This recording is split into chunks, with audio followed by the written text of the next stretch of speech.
क्या आपको पता है पाकिस्तान में डीजल और पेट्रोल की इतनी भारी कमी हो गई है कि शहबाज शरीफ सरकार को स्कूल कॉलेज बंद करने पड़ गए और पाकिस्तानियों से अपील करनी पड़ी है कि पेट्रोल का यूज ही कम करे। लेकिन कुछ ऐसा ही हाल भारत का भी था कांग्रेस के समय में। जी हां, एक टाइम था जब भारत भी अपनी जनता से फ्यूल बचाने की अपील कर रहा था, जैसे आज पाकिस्तान का पीएम कर रहा है। हमारे देश के इकोनॉमिस्ट पीएम सिलेंडर प्राइसेस बढ़ाकर यह कहते थे कि भाई पैसे पेड़ पर थोड़ी उगते हैं। पैसा कहां से आता?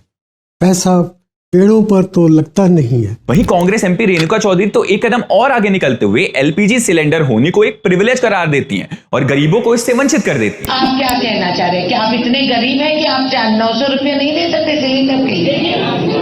हम गरीबों के लिए है वो। आप क्या कहना चाह रहे हैं कि एलपीजी आम गरीब इस्तेमाल करता है? जब आप चाहते हैं आप गरीब में जुड़ जाते हैं, नहीं तो बड़े अमीर हैं आप। फॉर्मर दिल्ली सीएम शीला दीक्षित ने कहा था कि पेट्रोल डीजल के पैसे बढ़ाना तो सरकार की मजबूरी है।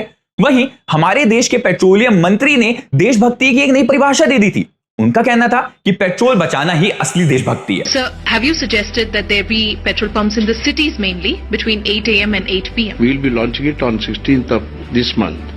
And while we launch it, we'll announce that package. Where do we find that money? Otherwise, I have to close the petrol bunks. Congress का यह हाल तब था जब दुनिया में अभी के जैसा कोई क्राइसिस नहीं था।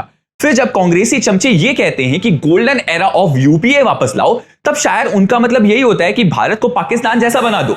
लेकिन अफसोस की बात है कांग्रेसियों के लिए है कि वो सो कॉल्ड गोल्डन एरा कभी वापस नहीं आने वाला, क्योंकि भारत अब पीएम मोदी के अमृतकाल में ग्रो कर रहा है।